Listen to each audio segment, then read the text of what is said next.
온갖 음해에 시달렸습니다. 여러분 이거 다 거짓말인 걸 아시죠? 허풍입니다, 허풍. 누가 나에게 거울을 던질 수 있을까요?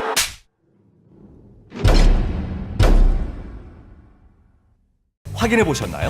무색소, 무알콜, 무계면 활성제의 올리덴탈 체크 가글은 쉽게 나온 입안의 이물질을 눈으로 확인할 수 있습니다. 딴지마켓에서 판매 중입니다. 고려 생활건강 술술 풀리고 음주전 한포가 당신을 지켜드립니다.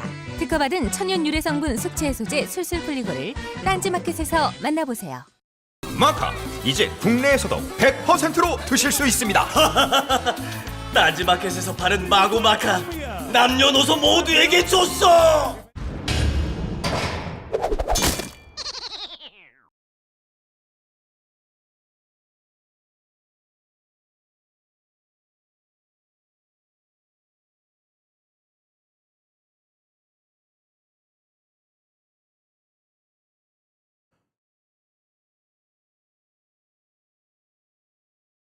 각하 배웅방송 다스베이다 제 13회 시작하겠습니다.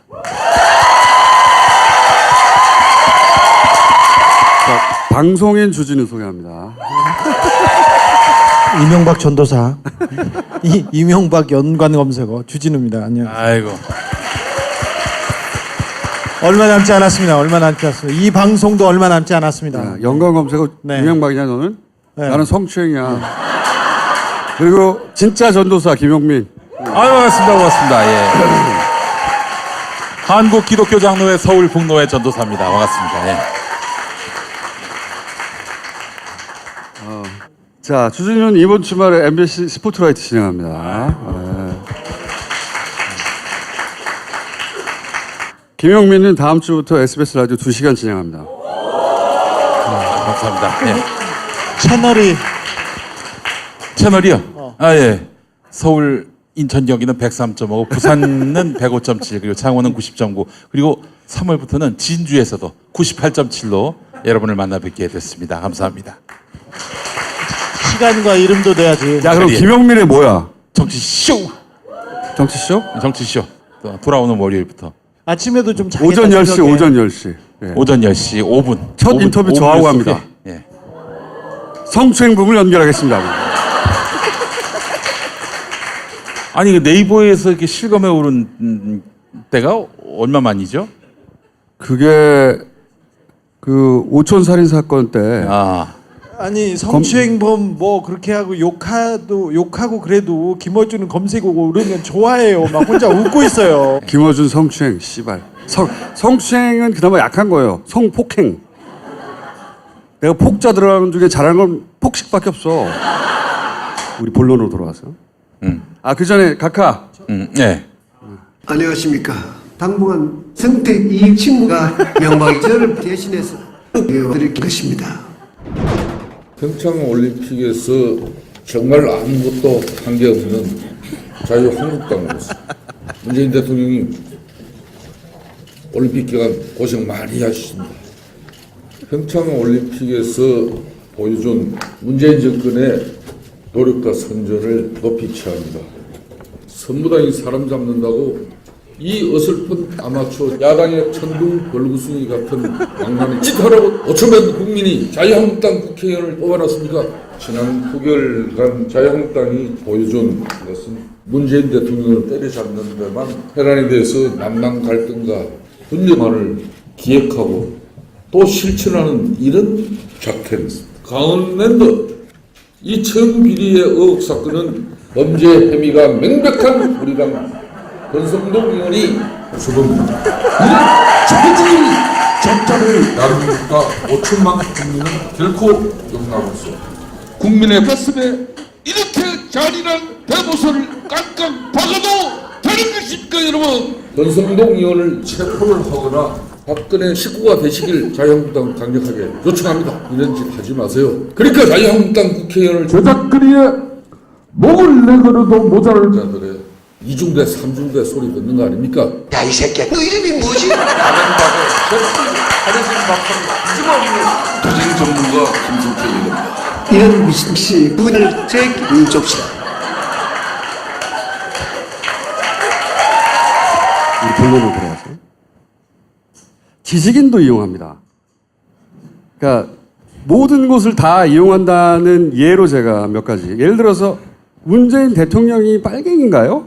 질문처럼 해요. 아니 그 네이버 지식인은 굉장히 중요한 사이트의 중요한 검색 과정이에요. 왜 그러면 학생들이나 모르는 사람이 지식인에서 뭘 물어보는 사람이 그렇죠. 정말 많아요. 그러면 이런 걸 정말 질문처럼 해요.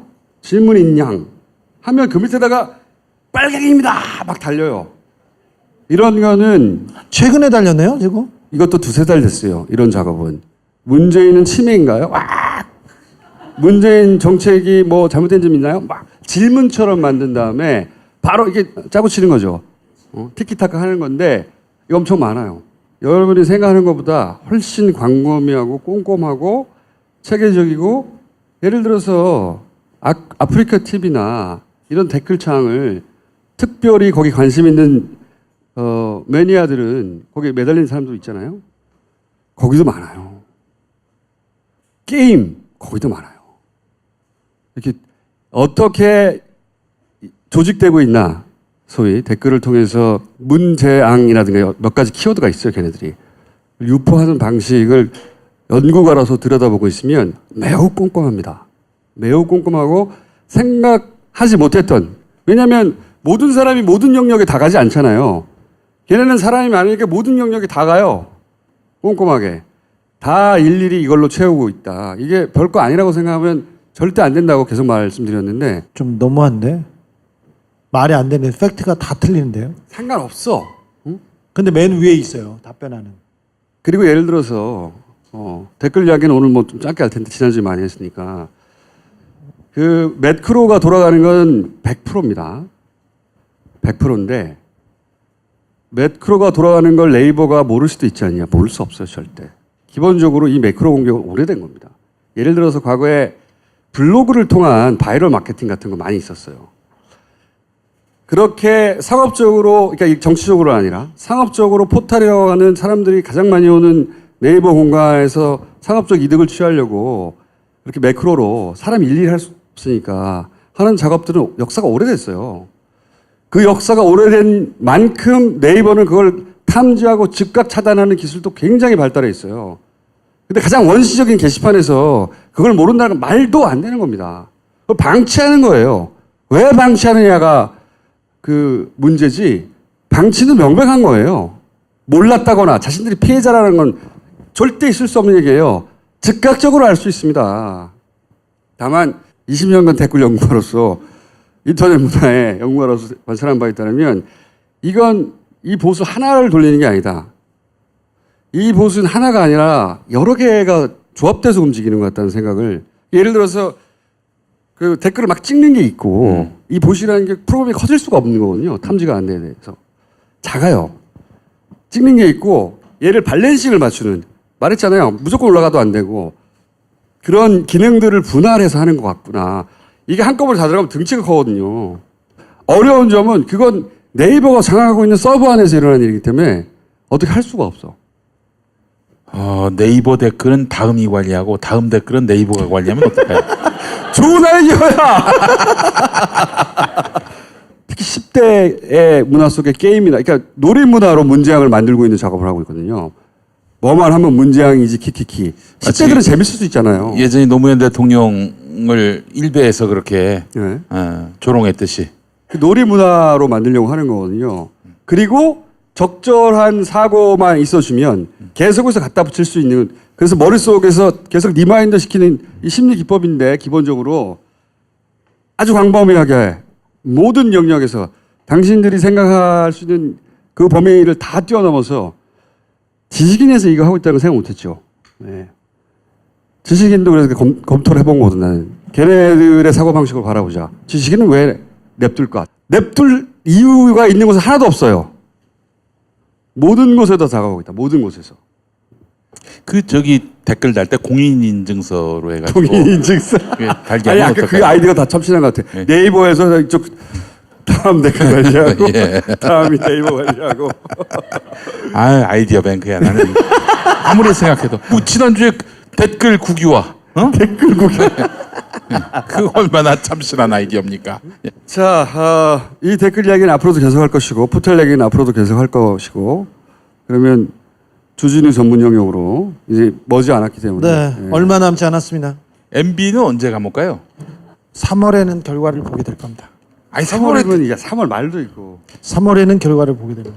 3월에 사실 다 나왔는데 뭘 그렇게- 이명박 대통령이 음. 소환 날짜가 3월 2일이었어요. 3월 2일로 검찰 쪽에서 나와달라고 했을 때 그쪽에서도 이렇게 조정해서 3월 2일 날 나오겠다고 어느 정도 둘이 얘기가 교감이 되고 다 잡혔는데 사위도 터지고. 너무 많이 나오는 거예요, 돈이. 예. 원래 각하는 맨 마지막에 한 분 부르는 거잖아요. 그렇죠. 한 번에 딱 앞에 부를 사람이 자꾸 나오는 거예요, 이게. 아니 부를 사람들에서도 돈이 마구 터져 나와 가지고 이걸 어떻게 하지 하고 있는 상황입니다. 그리고 사실은 뭐 정권도 이거는 뭐 그냥 생각입니다. 이 정권도 그렇고 검찰도 그렇고 대통령 한 분이 감옥에 갔는데 또 굳이 가야 되겠냐. 그런 고민이 검찰한테는 있겠죠. 분명히 있죠. 예전에 전전도 지원을 보냈는데. 그러니까 지난주에도 그 고민 때문에 굉장히 고민했었어요. 그런데 너무 많이 나와가지고 고민을 없애주고 있어? 왜? 그래서 머리가 맑아졌어요. 머리가 맑아졌습니다. 그래서 아니 돈이 어느 정도 아닌데 그 고민은 할 수 있어요. 그러니까 예전에는 정권이 딱 찍어서 야 구속 불구속 정해주면 검찰은 이 고민을 할 필요가 없거든.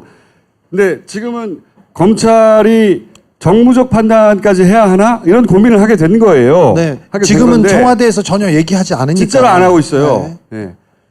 그래서 고민을 하는데 저는 고민할 필요가 없다. 네. 검찰은 그 결과를 책임질 필요가 없어요. 아니 법대로 원칙대로만 하면 되죠. 근데 이미 너무 많은 범행들이 지금 발각이 돼가지고 그리고 누구든 지난번에 말했지 않습니까? 그 옆에 서 있던 사람들 가족들도 와가지고 이 돈 너 어떻게 했어? 그러면 야, 이명박이요.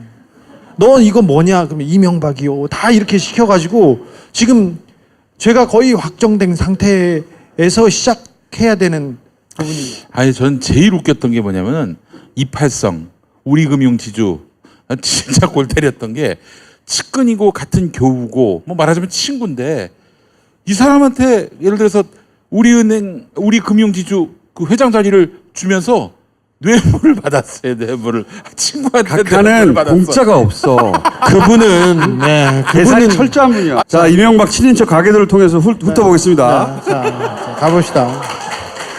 지난번에는 뭐 다스 한 회사에서 어떻게 구속되는지 다스 고속도로에 대해서 얘기했는데 이번에는 이명박 가족한테 조금만 넓혀볼게요. 우리 이명박 대통령이 3남입니다. 가장 큰 누나는 이귀선 누나인데 아들이 김동혁.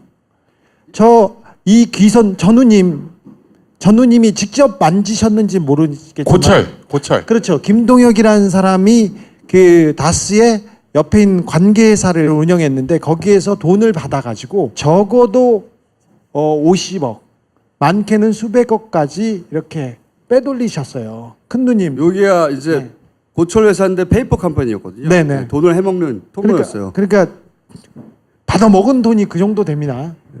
큰 누님, 네, 훌륭하십니다. 두 번째 장남 이상은, 이 아저씨는 뭐 사실은 이 집안의 기둥은 이상득 이명박이고 이상은 저분은 영일 목장, 그러니까 목장에서 일도 좀 봐주고 공부는 안 하고 허드렛일하고 막걸리 먹고 그 다음에 거기서 또 문제 일으키고 음주운전하고 미국 넘어가서 어린애 어디 만졌다가 재판 받고 그러시던 분이.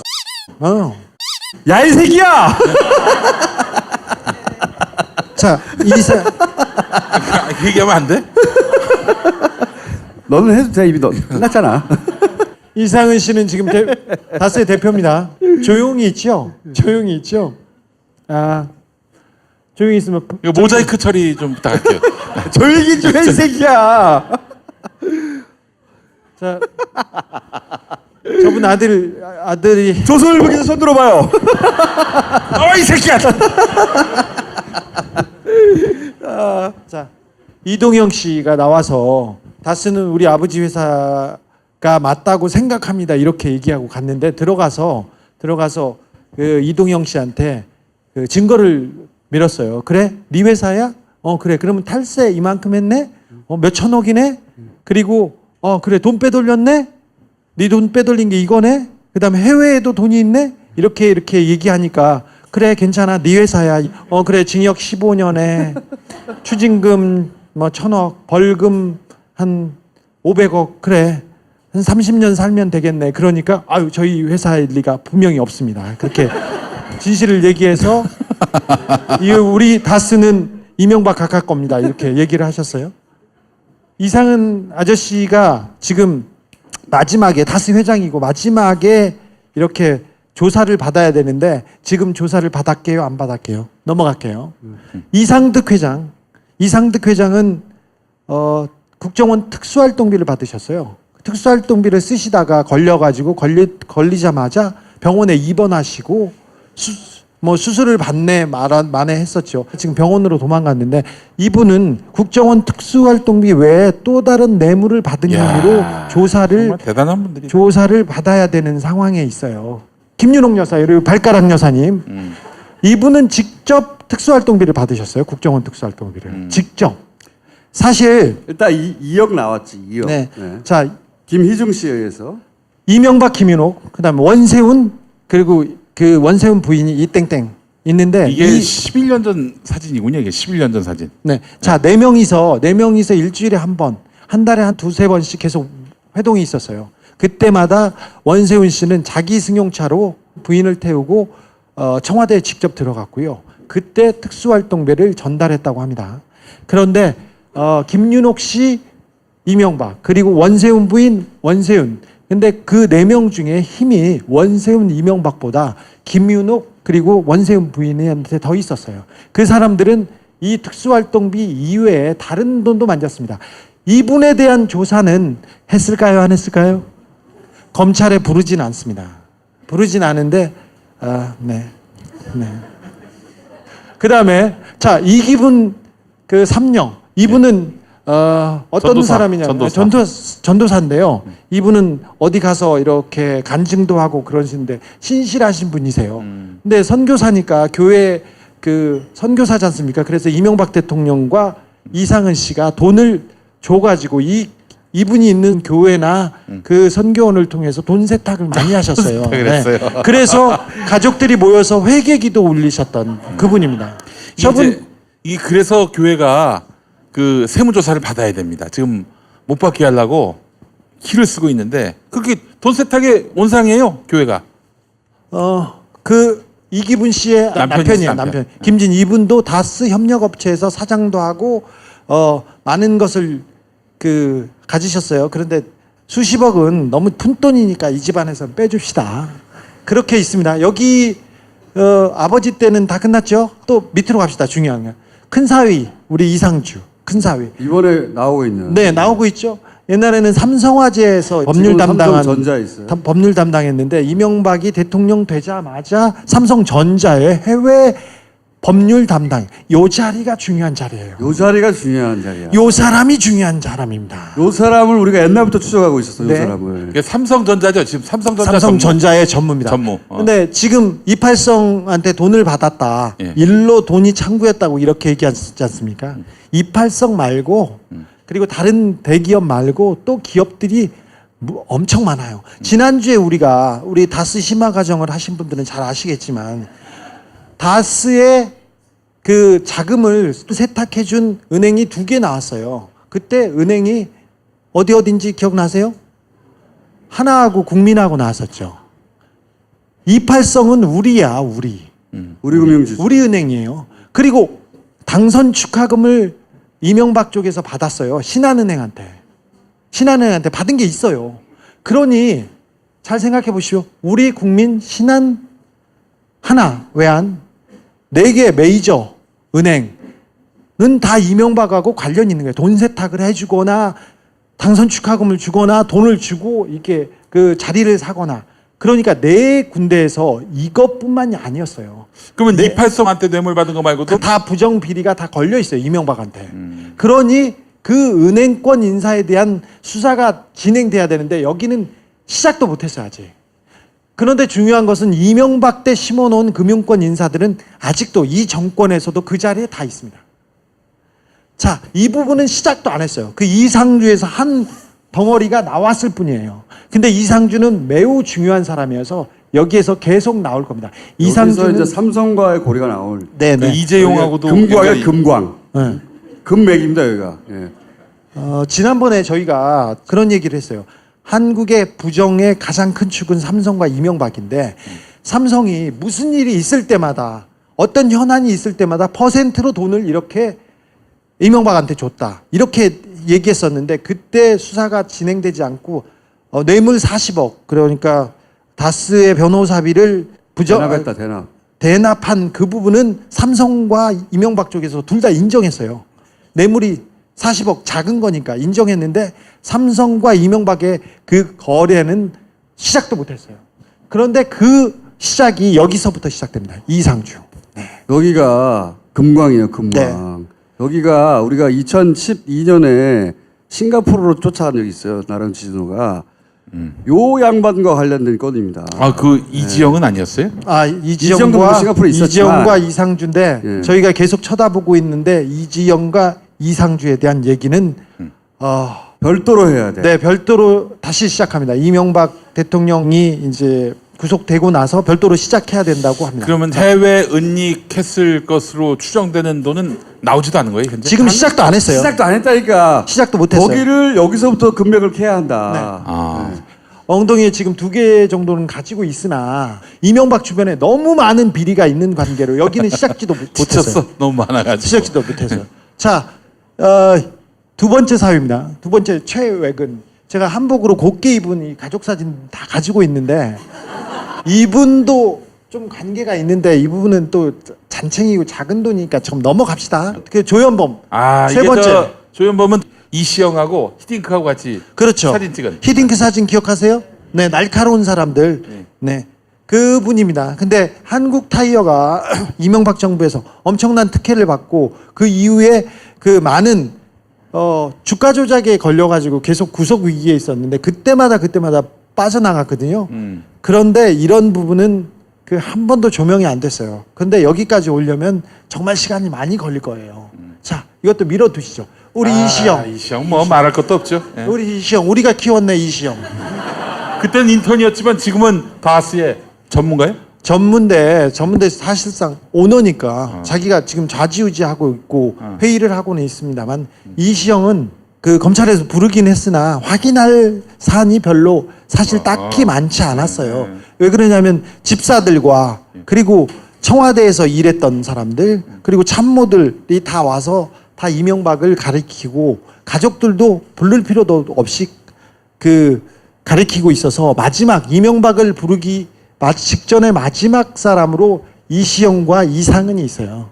이상은 그리고 이명박한테 가는 건데 이미 올림픽 전에 이명박을 맞을 준비는 다 돼 있었어요. 근데 죄도 많고 뇌물죄 돈과 또 진짜 더러워서 이게 수사한 검사의 얘기인데 정말 더러워서 볼 수가 없어요. 이렇게 얘기해. 돈이 너무 많이 나와서. 그 장남을 일찍 텄잖아. 지금 이상득 의원의 장남을 일찍 텄가지고 지금. 자, 요 문제는 얘는 또 우리가 금맥이기 때문에 여기 금맥, 그다음에 여기 금맥. 자, 양 금맥이야. 이 두 사람의 통장과 이 두 사람의 계좌를 찾아야 진짜가 이명박의 나와요, 진짜 재산을 찾을 수 있습니다. 해외에 있는 이상주와 이지영의 돈은 검찰 수사에서 이번에는 안 될 것 같고요. 이 부분은 저희가 다시 시작했습니다. 다시 한번 하는데 이지영 이거 중요합니다. 이거 이지영 이 사람은 맥쿼리에 있었고 IMM이라고 했고 골드만삭스에서 또 있었는데 그때마다 돈이 뭉텅뭉텅 빠져나갔습니다. 정권 초기에 다 튀었어요. 이명박 수사가 올림픽 때문에 한 달 동안 좀 미뤄지면서 이게 단단해지기도 했는데 이명박으로 직접 가지 않고 다른 수사를 하면서 이상주, 조현범, 그 다음에 이상득, 김윤호 계속 더 나오고 있어요. 여기도 보고는 보고야. 왜냐면은 그냥 보통 그냥 예, 연금이 여기가 김윤홍 여사. 금광이거든 여기도 진짜 완전 금광이에요 여기도. 저분은 직접 받으셨어요. 그리고 직접 쓰셨어요 특수활동비를. 너무 잘 어울려요 부부가. 천색연분이야 씨발 완전. 이렇게 잘 어울릴 수가 있나 막. 응? 아무런 갈등도 없겠다. 그래서 이명박한테 가는 과정이 지금 더디고 시간이 지체됐다고 생각하시는 분도 있겠지만 근데 그 과정에 훨씬 단단해지고 그 주변 사람들이 되게 괴로워졌어요. 최순실은 우리 각하가 했던 거에 비하면 장난이에요. 네. 근데 3월 달에 3월 이번 주에 불려와야 맞는데 너무 많은 건수들이 나오고 너무나 많은 혐의가 지금 입증되고 있는 관계에 있어서 조금 더뎌질 거예요. 그래서 다음 주 중으로 일단 소환은 미뤄졌는데 그것도 어찌 될지는 모르는데 오면 사법 처리를 하지 않을 수가 없고 그 시간도 오래 걸리지 않을 겁니다. 근데 MB가 이 상황에서 진짜 마지막 회생의 출근 없어요?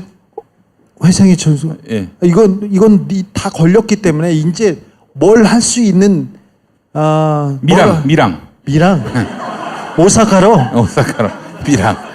논현동 사저가 보물창고예요. 그래서 논현동 사저를 다 이렇게 쳐다보고 있습니다. 그래서 도망가기도 쉽지 않습니다. 아. 네. 어쨌든 여기를 파야 됩니다. 여기 사위와 지금 이상덕 전 의원의 장남 여기가 해외 금광의 입구예요. 캐나다와 그 자원외교에서 빠져나간 돈은 케이만과 싱가포르로 이렇게 갔는데 중국과 싱가포르, 베트남 이런 쪽의 사업 때문에 싱가포르에서 돈이 많이 오갔어요. 그래서 지금 움직이지 못하고 있는데 어느 정도 성과를 이 수사가 이명박의 뇌물과 이명박의 직권남용 그리고 여러 그 확실한 건으로 이명박을 잡고 나서 돈 재산을 추적하는 팀이 적극적으로 나설 것으로 보이는데 거의 다 왔습니다. 네. 다스베이다도 거의 왔습니다. 네. 예전에 우리 나경원이 고발해가지고 그때 진선미 변호사와 같이 나갔잖아요. 초창기 때. 그래서 딱 나가가지고 이제 포토라인에서 제가 얘기를 했지 않습니까? 아니, 사실 그 가서 얘기를 해야 되는데 메시지를 관리해줬거든요. 까먹은 거예요 가다가. 맞다. 야, 딱 이 말만 해. 그런데 딴 말을 하더라고. 그래서 생각을 하고 가다가 까먹은 거예요. 다시 돌아가가지고 물어봤지. 뭐 어떻게 얘기해야 된다고 하면서 속으로 그냥 의연하게 걷는 척하다가도 그 말하는 걸 계속 그냥 되네 이거 했다가 딴 얘기했습니다. 그리고 이제 들어가서 조사를 받는데 이시원 검사 국정원 간첩 증거 조작 사건 그 검사였는데 이제 조사를 했었어요. 그 이름이 뭐냐라고 딱 물어봤을 때 묵비권을 행사하겠습니다. 맞다. 그런 얘기하셔도 된다고. 너무 하지 말라고 너무 긴장해가지고 너무 긴장해서 제가 이름을 물어봤는데 묵비권을 맞다. 야, 아무 말도 하지 마. 했더니 이름을 물어봤는데 묵비권을 행사. 너무 긴장했어 그때. 예. 김성태 의원이 이번에 다시 세울 수 있겠네 너? 예? 김성태 의원이? 김성태 성대모사 역시 준비하고 있습니다. 한번 해봐. 아니 아직 좀 준비하는 건데 문재인 정권이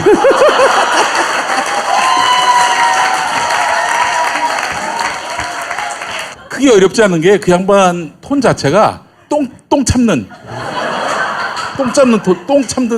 톤이에요. 예.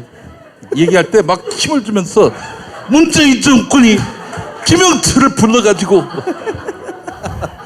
각하 여동생이 전도사인데 네. 이기분 이귀분 전도사인데 그 교회를 통해 가지고 자금을 세탁하고 네. 뭐 그런 얘기 잠깐 했었잖아. 그렇습니다. 제일 궁금한 건 요즘 빼먹은 소위 이제 가짜 뉴스 댓글 공작 이 류 중에 빼먹은 게 하나 있는데 그 큰 덩어리가 보수 개신교가 돌리는 가짜 뉴스예요. 보수 개신교가 이명박 전 대통령의 핵심적인 지지 기반이었죠. 그렇죠. 가장 큰 부분이었죠. 촛불 때도 이쪽에 태극기에 보수 개신교가 이스라엘 기들고 나왔잖아요. 거기 아니면 돈과 거기 아니면 인원을 동원할 수가 없어요. 요즘 돌리고 있는 보수 개신교, 저는 이제 가짜 뉴스나 댓글 공장이나 이런 걸 계속 주목해서 보니까 그게 재밌기도 하고 그걸 그렇게 재밌어? 재밌어. 왜 혼자서 재밌냐면 그걸 보고 있어요. 항상 걔네들이 뭘 할지 알 수 있는 게 이 댓글의 흐름이에요. 실제 댓글 공작에. 왜냐하면 걔네들이 앞으로 이걸 해야지 작전을 짜며 거기다가 댓글을 심기 시작하고 하는 거란 말이죠. 근데 내가 진짜 이해가 안 가는 게 뭐냐면 보수 개신교가 요즘 밀고 있는 가짜뉴스는 고려연방제예요.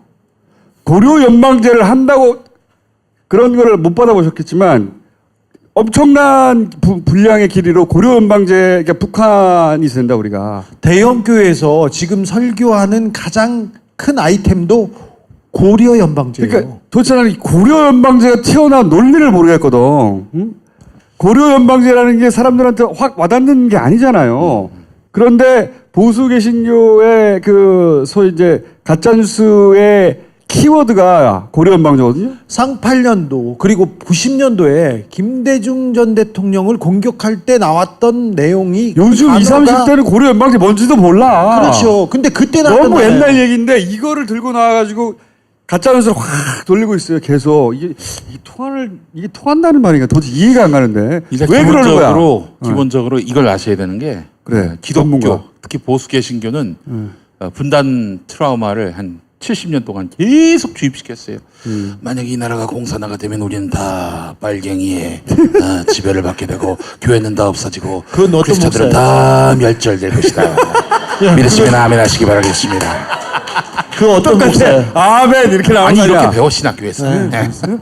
아니, 농담이고. 그거 진짜 하듯이 해봐 조금 다시. 네? 한 번만 더. 너무 리얼해서 그래. 네, 그래. 북교가 우리나라를 지배하게 되면 이 나라는 모든 교회 5만 개 교회와 10만 목사들이 다 총살당하고 교회가 문 닫고 불태워지고 이렇게 되면은 성경을 갖고 있는 모든 집들은 다 불살라지게 되고 교인들은 다 감옥에 가게 되고 이러면서 이 나라는 완전히 악마의 소굴이 될 것입니다. 아멘 이렇게 되는 거지. 아니 근데 대형 교회 목사들은 왜 그렇게 목이 쉬어 있어? 네. 그러니까 이제 기본적으로 그 부흥회 같은 데 가면 막 소리를 질러야 되니까 상시적으로 목이 쉬어 있어요. 그런데 이제 분단 자, 트라우마에 좋아. 대해서 얘기를 드리자면은 이게 이게 분단이 되자마자 1945년에 바로 소련군이 383 이북을 이렇게 진주하고 남쪽엔 미군이 들어왔잖아요. 뭐 미군은 뭐 기독교 기반이니까 뭐 크게 뭐 얘기할 건 없지만은 소련군 자체는 이미 뭐 공산주의는 종교를 인정하지 않으니까 그래서 들어오자마자 이제 일요일에 뭐 국가 행사를 한다든지 선거를 한다든지 이런 건 좋은데 땅을 다 몰수해 버렸잖아요. 토지 개혁한다고. 근데 당시 북쪽에서 돈 있는 사람들은 대부분 다 지주들이 주로 기독교인들이었어요. 그러니까 이 사람들이 일요일 날 예배를 못 보게 하지 또 땅을 빼앗아 가지. 근데 땅을 빼앗은 게 제일 큰데 일요일 날 뭐 못하게 한다. 이걸 명분으로 내세워 가지고 남쪽으로 내려옵니다. 남쪽으로 내려와서 북은 신앙의 자유가 완전히 거기까지 알겠어. 제한된다. 거기까지 그래서 알겠어. 여기 내려와 가지고 있었는데 이승만이 이런 분단의 그런 상황을 이용해서 기독교인들 특히 이북에서 내려온 기독교인들을 깡패로 활용을 한 거죠. 그래서 서북 청년단. 그렇죠. 그래서 그 영락교회 청년들이 제주도 가가지고 깡패 짓을 한 거예요. 4.3 사건 때 그 당시에 그때는 반란 사건이라고 그래서 그 당시 목사였던 한경직 목사가 테러를 했던 서북 청년회는 다 우리 교회 청년회예요. 이런 얘기를 또 하셨어요. 예. 근데 이제 그로부터 이북 사투리 잠깐 나오고. 네, 그리고 이제 또 전쟁이 나면서 또 분단은 더욱 심화됐죠. 70년 동안 계속 북교회는 악마고 사탄이고 그렇기 때문에 이 북교회하고 맞서서 싸워야 된다. 뭐 이런 논리로 그건 계속 알겠어. 논리를 그쪽에다 주입을 시킨 거죠. 예. 그건 알겠는데 네. 그러면 최근에 이제 두 가지가 동시에 날라오거든요. 네. 고려 연방제를 얘기하고 맨 위에는 지방분권 반대예요. 개헌 반대, 지방분권 반대. 내가 그걸 다 읽어보진 않아. 말도 안 되기 때문에. 근데 키워드로 아니 왜 개헌을 반대하지? 이게 논리적으로 이 개신교하고 무슨 상관이지? 일단은 이번 문재인 대통령 정부가 추진하는 개헌의 핵심은 사실 권력구조 개편이 아니라 지방분권이거든요. 지방분권 개헌을 하게 되면은 북한의 고려 연방제처럼 된다.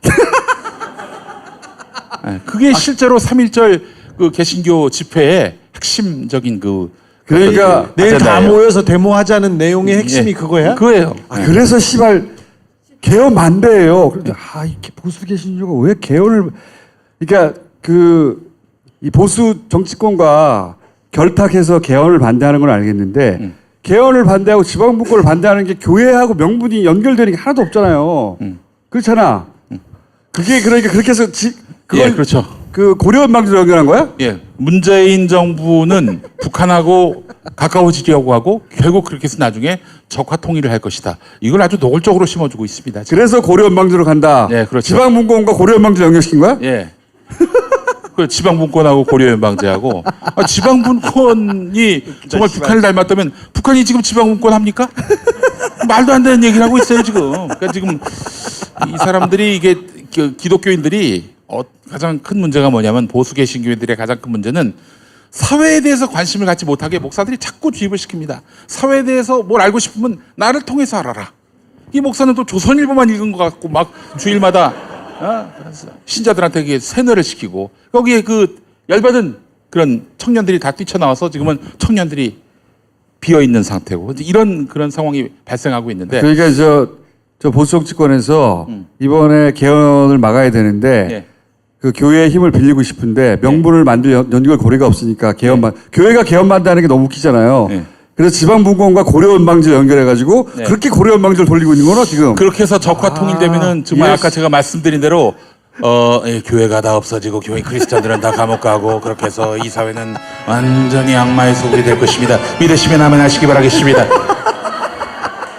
이렇게 되는 거예요 이게 그 흐름이. 그래서 사실은 문재인 정부에 대해서는 이미 적대시하고 있는 건 다 아시는데 하여튼 힘 닿는 데까지 한번 망하게 해보려고 작정을 했다. 이렇게 보는 게 가장 정확할 것입니다. 그래서 지방분권과 개헌 반대 얘기가 나오고 그걸 고려연방제, 저는 고려연방제를 이 개신교발 카톡에는 고려연방제가 항상 나와요. 진짜 뜬금없다고 생각했었거든요. 교회가 왜 이 타이밍에 고려연방제를 설득할 수 있다고 생각할까 이해가 안 갔는데 그리고 맨 위에 개헌 반대가 있단 말이야. 네, 그렇죠. 개헌 반대 타이틀과 고려연방제가 있어요. 나는 연결고리가 안 생겼어 그때. 도대체 이 가짜 고려연방제가 이런 거 아니에요. 남한 따로 북한 따로 해가지고 각자 체제를 유지하면서 천천히 친해지자. 나중에 합하자. 이런 거 아니에요. 그러니까 북한 따로 남한 따로 하듯이 경상도 따로 전라도 따로. 이게 바로 문재인 정부가 추진하는 지방분권 개헌의 골자다. 이런 얘기예요 한마디로 얘기해서. 따로 그래서 국법 개헌. 어쨌든 지방분권 하다가 네. 고려연방제로 넘어가서 적화를 시켜버리려고 그런다. 한다. 이런 논리가 통해? 그러니까 이제 교인들이 사회나 현안에 대해서 관심이 없으면은 그걸 믿어요? 목사님 하시는 말씀인데 목사님이 설마 거짓말 하시겠나? 이러면서 말이죠. 와 씨발. 그러니까 이해는 됐어 이제 미스테리가. 난 미스테리였거든. 이게 네. 도저히 연결이 안 되는데 개헌과 고려연방제와 지방분권이 왜 계속 그 단어가 등장하거든요. 도저히 이해 안 가는데 그건 이해됐어. 정치의식, 사회의식은 다 목사님께 그 두뇌를 갖다 바쳐라. 그럼 목사님이 거다 주입해서 그러면은 장착시켜도 개신교 된다. 목사들이 이렇게까지 그 보수 정치나 혹은 이쪽하고 묶이는 이유가 뭐야? 핵심이. 역시 우리 목사님들이 가장 빈정상해했던 것은 세금을 거두면서 전에도 말씀드렸죠. 제가 뉴스공장에 나가서 했던 말이기도 한데 네가 뉴스 공장에 나갔어. 이걸로 나갔었어요. 예. 그 종교인 과세 때문에. 그렇죠. 전문가로 이제 나갔는데 통상 이제 전문가하고 인터뷰하고 마지막에는 다음에 또 모시고 한번 얘기 나누겠다고 하잖아요. 그래서 얘기를 안 하길래 그럼 다음에 또 모신다는 얘기는 해야 되는 거 아니냐 했더니 다음엔 딴 분을 모시겠습니다.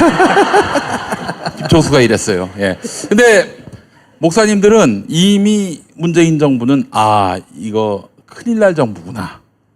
이 정부 계속 갔다가는 우리가 어떻게 될지 모르겠다라는 공포심이 있어요. 근데 그게 뭐냐 바로 세금을 걷는 건데 세금 내는 거는 그들에게는 큰 부담이 되진 않아요. 핵심은 세무조사예요. 세무조사. 세무조사를 아까 MB 여동생이 헌금으로 돈 세탁한 그런 창구로 실제 헌금이 쓰여진 경우가 많아? 이건 뭐 좀 이상하다 싶은 교회들은 다 그렇게 한다고 보시면 됩니다. 그러면은 요 보수 정치권이나 혹은 뭐 그 경제 쪽에서 안전한 비자금 세탁 창구로 교회를 활용해 왔다는 거지. 그렇죠. 그런 경우도 있고요. 근데 뭐 보수 정치권이 뭐 돈 세탁을 위해서 보수 교회하고 연대하기보다는 보수 교회는 어떤 게 힘이 있냐면요. 일주일마다 사람들이 모이잖아요. 대개는 그 지역 사람들이 모이잖아요. 국회의원, 시장, 뭐 도지사 이런 데 나가는 사람들한테는 이분들이 하늘 같은 존재입니다. 진짜.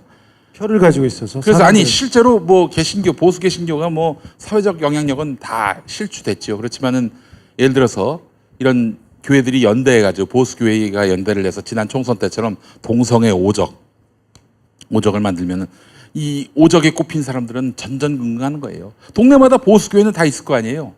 그 당시 이제 표창원, 진선미, 그리고 이상규, 은수미, 그리고 남인순 이 5명의 의원이 그렇게 꼽혔었는데 그래도 거의 당선됐네요. 그러니까 2명 빼고 이제 3분은 다 당선됐고 그 2명도 보수 개신교 때문에 떨어졌다고 볼 수는 없는데 근데 신경 쓰이죠. 왜냐하면 100표, 1000표 차이도 떨어지기로 하니까. 그러니까 그때 기억하세요? 그 동성애 문제 갖고 막 쟁점화할 때 그 박영선 의원이 거기 나가가지고 자기는 동성애 반대한다고 그렇게 얘기했던 것도 그렇게 해서 말도 안 되는 그 보수 개신교에게 구애를 보낸 그리고 것도 어쩌 현실적인 한계가 있는 부분이 있어요. 한기총도 그렇고 대형교회 목사들, 특별히 어떤 목사들은 정치적 영향력을 발휘하려고 자기 신도들한테 당원이 되라고 당원 서류를 나눠줘요. 그래서 대의원을 데리고 있어요. 계속해서 당비를 대고. 근데 이제 큰 교회, 무시할 빤스 정광훈 교회 목사. 이런 빤스 목사, 전광훈 목사가 이번에 한기총 대표회장 되려고 나왔어요. 네네. 예. 아깝게 탈락했어요. 예. 전광훈 목사. 여러분 아시죠? 빤스 목사. 네. 예. 이 양반 대단한 분입니다. 네. 예. 근데 이제 앞으로 보수 개신교는 사회적 영향력은 없지만은 선거 때 그런 식으로 지역별로 이렇게 이런 게릴라 전략으로 이런 정치권을 쥐고 흔들려고 할 거예요. 어쨌든 최근에 가짜 뉴스를 가장 많이 발송하고는 그 발신지가 보수교회거든요. 그 보수교회 키워드가 개헌과 지방 분권 반대라는 캐치프레이즈였는데 그거는 결국에는 이 교인들로 하여금 우리가 적화 통일될 수 있다, 빨갱이 나라가 될 수 있다라는 막 공포심을 막 주입하면서 결집시키려고 하는 거고 결집시킴으로써 문재인 정부에게 한거를 해서 문재인 정부가 함부로 자기들 장부 들여다보지 못하게 만들려고 하는 그런 의도가 숨어 있다고 저는 생각합니다. 그리고 보수 정치권에서는 개헌 반대의 힘을 얻고 싶은데 그 논리를 거기서 그렇게 만들어낸 거네. 지방 분권 반대. 네. 이렇게 말도 안 되는 얘기를 하고 하는 기독교계를 비판하면 그 세력의 배후는 북한이다. 네. 항상 얘기하고요. 네. 북한이 그런 힘은 없는데 사실은. 네. 아니 나는 지방 분권과 목사님들이 고려 연방제를 연결할 줄은 진짜 몰랐어. 아니 앞으로 무수히 많은 논리를 만들어낼 건데요. 지금 훌륭하네. 이 목사님들은 하고 있는 일이 뭐냐면 끊임없이 적을 만들어냅니다. 과거에는 북한 하나였는데 북한 갖고 이제는 안 되니까 약발이 떨어지니까 이제는 동성애를 갖고 나오죠. 그다음 또 이슬람을 또 갖고 나옵니다. 이슬람. 그래서 가장 추악한 짓은 뭐냐면 할랄이라고 이슬람 음식 있지 않습니까? 물론 할랄 그 도축 과정도 굉장히 문제가 되긴 하지만은 이게 동물권 문제에 있어서 말이죠. 근데 그 음식을 만들면 이슬람 사람들이 많이 온다고 할랄 공장을 못 만들게 막 투쟁하고 막 이렇게 바리게이트 만들고 그러고 있습니다. 아랍에서 많이 투자를 하잖아요. 투자하면 그거 받으면 이슬람화 된다고 계속 반대하고 그랬잖아요. 예전에 그 MB가 무릎 꿇은 적이 있었잖아요. 그 초창기도회 때. 김윤옥 씨하고 같이. 그 시기에 아주 미묘한 일이 있었는데 이슬람의 교리에는 이자가 없어요. 이자가 없이 어떻게 교역을 할 수 있겠으며 돈이 차입되고 또 이렇게 차관이 들여오고 그럴 수 있겠어요. 그래서 이제 보완되는 법을 만들려고 했었던 거예요. 우리나라에 이슬람 관련한 채권법을 만들면은 이슬람 자금이 이제 들어올 수 있다는 점에서 좋다고 해서 MB가 그 법을 만들려고 했다가 조용기 목사가 이슬람 이 채권법이 들어오면 이 나라는 전부 이슬람화됩니다. 그래서 MB가 만약에 그 법을 도입하면은 퇴진 운동을 벌이겠다. 그런 얘기가 나올 정도였어. 그리고 나서 국가조찬기도회가 있었는데 그때 사회를 봤던 목사가 다 무릎 꿇으라고. MB도 그냥 같이 무릎 꿇었어요. 예, 그런 일화가 있었습니다. 한 곳에서 다 즐겨라. 다양한 스포츠와 체험을 한 곳에서. 레전드 스포츠 히어로즈. 줄지가 몇 개냐? 뭐? 보조리다 닦아줄게. 난 딴지에서 최저가로 팔아. 미궁 유산균 사랑. 매일매일 너에게, 빵빵한 너에게, 민감한 너에게, 약해진 너에게 유산균 사랑 4종 출시.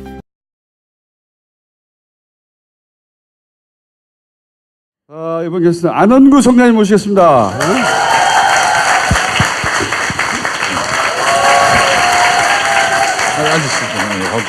선생님 외람되지만 이 봉투에 뭐가 들어있는지 좀 보면 안 될까요? 아무것도 안 들었어요? 어디 한번 보겠습니다.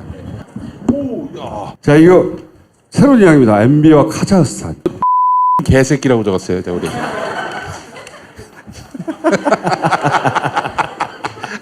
죄송합니다. 막 나온 개그였는데. 예. 이거 좋아하시죠? 총장님. 이런 개그 좋아하시죠? 안 그래도 오늘 짜릿짜릿하고 막 카타르시스를 느끼잖아요. 우리 오늘 여기 나오면서 카자흐스탄 중에 우리 김용민 선생이 좋아할 만한 게 있더라고요. 뭐가 있습니까? 감사합니다를 시바스바인가 그래야 되죠. 알려주셔서 시바스바. 성장님 이렇게 되면 메인스트림으로 못 돌아가십니다. 자, 해외 자산을 국내에 신고하면 원래 해외 자산은 해외로 돈이 빠져나가면 큰 재해가 되잖아요. 그렇죠. 근데 큰 재해가 되는데 2015년 10월 1일부터 2016년 3월 사이에 해외에 나가 있는 계좌를 신고하면은 형사 관용 조치를 베풀어 준다고 박근혜 정부에서 밝힙니다. 그런데 거기 돈이 2조 5천억이 그때 들어왔는데 세금만 1,700억 정도 매기고 아무 형사 조치를 안 했어요. 근데 그 돈이 나갈 때 회사에서 돈이 빠져나갔으면 횡령이고 또 국외로 돈을 보내놨으면 국외 도피인데 그 부분만 해도 형량이 엄청나거든요. 그래서 그게 또 어떤 사람한테 받아서 나갔는지 어떻게 나갔는지 과정을 봐야 되는데 그걸 다 털어주는 조치를 취한 일이 있습니다. 자, 그래서 이제 이런 일을 해주고 그럼 뭐를 취했을까? 이제 지금 본격적으로 이제 본격적으로. 카자흐스탄이라는 나라를 여러분이 좀 아실런지 모르는데 중앙아시아 쪽에 옛날 소비에트 연방에 속해 있던 구소련의 연방의 한 국가였죠. 그런데 1991년에 독립을 해서 지금까지 오고 있는데 이 나라는 여러분들 자원의 보고예요. 그 MB가 이 카자흐스탄을 집중적으로 날아갑니다. 카자흐스탄을 보면은 2009년도 취임하고 얼마 있다가 카자흐스탄을 공식 방문을 하고 그다음에 2011년도에 또 갑니다. 또 가고 가서 그 당시에 온천도 했다고 그 기사도 나고 그렇게 했던데요. 2012년도에 또 삼성물산이 화력발전소를 만든 그 발하시라는 화력발전소 기공식에 또 그런 데도 참석을 하고 그다음에 서울에서는 완전히 그 카자흐스탄을 계속 장기 집권을 하고 철권 통치를 했는 사람인데 이 사람하고 그 아주 관계가 둘이 돈독한 것 같아요. 계속 국내를 오가면서 그 카자흐스탄과 한국을 두 사람이 왔다 갔다 하면서 자주 만나서 일을 꾸미는 걸로 보이고요. 문재인 정부가 출범하는 게 5월 10일입니까? 그 10일 이후 직후에 자원외교에 대한 수사 발표를 하게 되죠. 그때 당시에 사자방에 대해서 수사를 하겠다라고 발표를 하고 난 직후에 7월 18일 날 카자흐스탄을 갑니다. 그때 MB가. 그래서 이 부분에 제가 주목을 한 겁니다. 이 부분을 진짜 주목한 이유는 이 왕들의 소환을 봐야 됩니다. 근데 여러분들 요새 민주공화국에서 무슨 왕들이 있냐고 그렇게 의심할 수 있는데 2011년도를 여러분이 상상을 해보면 국세청에서 여교 탈세에 대한 조사를 합니다. 조사를 하는데 그때 왕들이 3사람이 등장을 해요. 선박왕, 구리왕, 왕구왕. 선박 건혁 씨라고 시도상선의 회장을 선박왕이라고 부르고 차용규라고 카자흐스탄에서 구리 강산으로 떼돈을 번 사람을 이제 구리왕이라고 칭하고요. 그다음 왕구왕은 박종환 씨라고 왕구를 가지고 엄청난 돈을 벌었다고 해서 이제 장난감? 완구가 장난감? 장난감이죠. 네. 장난감으로 돈을 벌었다고 해서 해외에서 그걸 전부 다 만들어 가지고 이분들이 엄청난 돈을 벌인 사람들인데 해외에서 벌었다고 하더라도 국내에 와서 신고를 해야 되는데 세금 신고를 안 했다고 해서 이분들을 조사를 한 겁니다. 근데 여기서 눈여겨봐야 될 사람이 이 구리왕 차용규 씨예요. 삼성물산에 삼성물산 카자흐스탄 직원으로 파견이 나갔던 사람이에요. 근데 삼성물산에서 과장급부터 시작해서 현지 지사장까지 올라가서 나중에 카자흐스탄 그 카장무스라는 삼성물산이 가지고 있던 광산의 대표 자리까지 오르는 사람입니다. 물론 뭐 그 사람 개인 셀러리맨으로서 개인적으로 이렇게 성공하는 것은 뭐 우리가 탓할 것은 아니고요. 그래서 상당히 성공을 했는 분으로 우리가 일단 보여지는데 문제는 어디서 생기냐면 카자흐스탄 삼성물산이 가지고 있던 카자흐스탄 지분이 얼마였나 하면 카장무스의 지분이 얼마였나 하면 42.8% 정도, 한 43%를 가지고 있었거든요. 그 가지고 있던 주식을 런던 증시에 상장을 하게 되면 상장 차익이 엄청나게 생기는 거거든요. 실제로 이분이 상장 차익을 얼마를 가져갔냐면 1조 4천억을 가져갑니다. 그럼 셀러리맨이 갑자기 1조 4천억의 부자가 돼서 한국의 5번째 손가락 안에 드는 부자가 돼버리는 거예요. 그런데 이분에 대해서 이제 국세청이 역외 탈세자로 해가지고 이제 조사를 한 겁니다. 조사를 하는데 이 역외 탈세자 조사를 해서 세금을 1,600억을 매겨요. 근데 나머지 선박왕과 왕구왕 이 사람들은 검찰에 고발도 하고 세금 매기는 것까지 계속 가가지고 지금까지도 세금을 지금 매기고 있는데 이 구리왕 차용규 씨에 대해 가지고는 세금은 매겨놓고 좀 전문 용어인데 가세전 적부심, 그리고 가세가 적당하냐 안 하냐라고 묻는 제도가 있는데 그 가세전 적부심 단계에서 풀어줍니다. 그러니까 조사를 잔뜩 해놓고 나는 조사받으면 안 돼 하고 하니까 그래? 그럼 알았어 하고 풀어준 거예요. 있을 수 있는 일이 아니다는 생각이 들죠. 그러고 난 다음에 이분이 국적을 아마 영국인가로 지금 바꾼 걸로 제가 지금 알고 있는데요. 그리고 국세청이 우리나라에 주소지를 두고 국내에서 살면은 한국인으로서는 세금을 한국 국세청에다 내야 된다는 것 때문에 이름을 바꾼 걸로 보이는데 이 모든 과정도 제가 볼 때는 그게 사실이 아닐 가능성이 높다. 왜 그렇게 생각하느냐 하면 세금까지 면제해주고 삼성이라는 회사가 어떤 회사입니까? 자기들이 차용규 씨한테 넘길 때 한 2천억 정도의 손해를 보고 넘기는 거예요. 개인한테.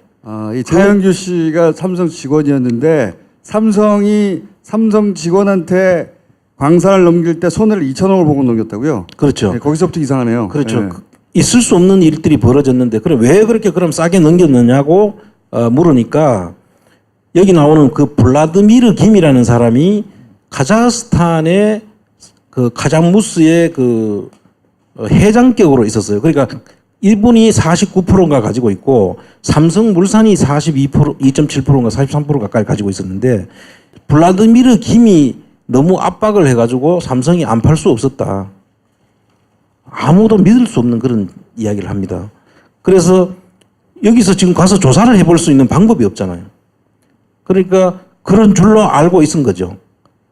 그런데 우리가 생각할 때 우리가 그 삼성물산 같은 데서 정말 삼성물산이 차용규 씨와 같은 그 개인한테 직원한테 1조 4천억이나 되는 상장 차익을 남겨주고 또 나머지 남았던 주식 가지고 팔면 엄청난 부자가 되는 것이죠. 이걸 줄 수가 있었겠냐 하는 의심을 이제 하게 된 것입니다.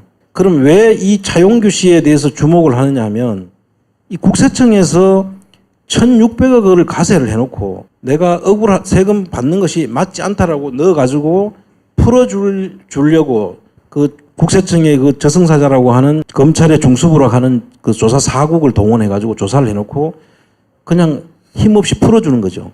그게 있을 수 없는 일이거든요. 청장님은 굉장히 재능이 있어요. 뭐냐면은 여기서 한 2번에서 3번 정도 화날 포인트가 있었거든요. 그랬어요? 할 수 있는 포인트가 있었는데 그걸 싹 지워가지고 저기 제가 편하게 지금 만들어서 제가 지금 얘기하는 거 군데군데 편집해서 넣어주세요. 이 씨부를. 청장님 이게 요약하면 이런 거잖아요. 직원이었는데 얘한테 2,000원을 주고 싸게 팔아요. 삼성이 무려. 그런 다음에 그 직원한테 1조 4천억짜리 차익을 남겨줘요. 그래서 엄청난 부자로 만들어줘요. 이 씨부를. 삼성이 누릴 수 있었던 2조 정도 될 수 있는 이익을 개인한테 다 몰아준 거 아닙니까? 이 씨부를. 그리고 나서 세금을 내려고 받아낼 찬스가 있었는데 세금을 부재청에서 안 받아버린 거잖아요. 그러니까 덩어리를 치면 2조 정도 드러난 것만 하더라도 개인이 혜택을 이렇게 만들어준 거 아닙니까? 걔가 뭐라고? 이 씨부를. 얘 뒤에 삼성이 있다 이렇게 생각하시는 거잖아요. 그렇죠. 박근혜 잡고 이명박 잡아도 삼성을 잡지 않으면 코어를 잡지 않는 것이다. 이렇게 그건 당연하지. 그 정확한 이야기고요. 당연한 거야. 삼성이 끝판왕이야. 매일 아침 10시 SBS 러브 FM 정봉주의 정치 쇼 끝나고 김용민의 정리를 하자면 삼성의 승계를 만들기 위해서 이명박 박근혜 정부가 동원됐다. 이거지. 이 두 정권에서 삼성이 문제가 된 게 아니다. 그러니까 지금 보면 돈과 권력 사이에 돈이 더 세다. 지금 결론적으로. 이명박 때는 근데 대등하게 거래를 한 것 같아요. 저는. 둘이 꾼끼리. 응? 여러분 지금 태평로에 있던 삼성생명 본관이 있죠. 그게 부영으로 팔렸어요. 아, 옛날에 동방플라자 있었던데. 예, 5,700억 받고 팔았죠. 그 다음에 삼성화재 을지로에 있던 삼성화재 롯데 앞에 있던 그 본관이 있는데 그게 4천억에 팔린 거예요. 그것도 또 부영에 팔았습니다. 아, 부영. 이중근 회장. 지금 요새 구속돼 있는 분이죠. 네. 그 다음에 포스코 건설 송도 사옥이 있는데 그 송도 사옥이 원래 지을 때 3,600억이 들어가서 지은 건데 부영에 팔 때 3천억에 팝니다. 싸게. 5천억을 주고 살라는 사람들이 있었는데 안 팔고 있던 땅을 건물을 3천억에 팔았어요. 지금은 얼마나 할까요? 지금? 그 다음에 야 의식의 흐름을 막지 마, 청장님. 하나은행 그 하나 외환은행이라고 을지로 본관이 있지 않습니까? 그 을지로 본관 사옥이 또 부영에 넘어갑니다. 그 부영이 전체적으로 이거 외에도 대우 자동차 판매 부평 공장이 있는데 그 부평 공장 땅을 그 테마파크로 개발하는 땅을 또 팝니다. 부영이 삽니다. 그러니까 지금 청장님 의심하시는 것은 이제 부영 쪽으로 혜택이 돌아가서 뒤로 돈이 나왔을 수 있다 다시. 그런 걸 의심하시는 부영 쪽에다가 숨겨놨거나 아니면 부영 쪽으로부터 다른 대가를 받고 부영에다 이런 혜택을 주는 것이지 그냥 공짜로 부영한테 무슨 관계가 있다고 부영한테 그렇게 좋은 조건으로. 근데 이걸 살고 파는 것 금액도 문제지만 다 계약금만 주고 벌어서 갚으라는 거예요. 그뿐만 아니고 여러분도 기억하실 겁니다. 아마 못해요. 삼성 그 회사 중에서 삼성테크인이라는 거 들어보셨죠? 삼성테크인, 삼성탈레스 이 두 개 회사는 방위산업체예요. 방위산업체는 어떤 것이냐면은 정부가 돈을 줘가 개발을 하고 이익을 보장해 주는 그런 회사입니다. 그러니까 땅 짓고 헤엄치는 회사죠. 항상 얼마 정도의 이익은 항상 보장이 되는.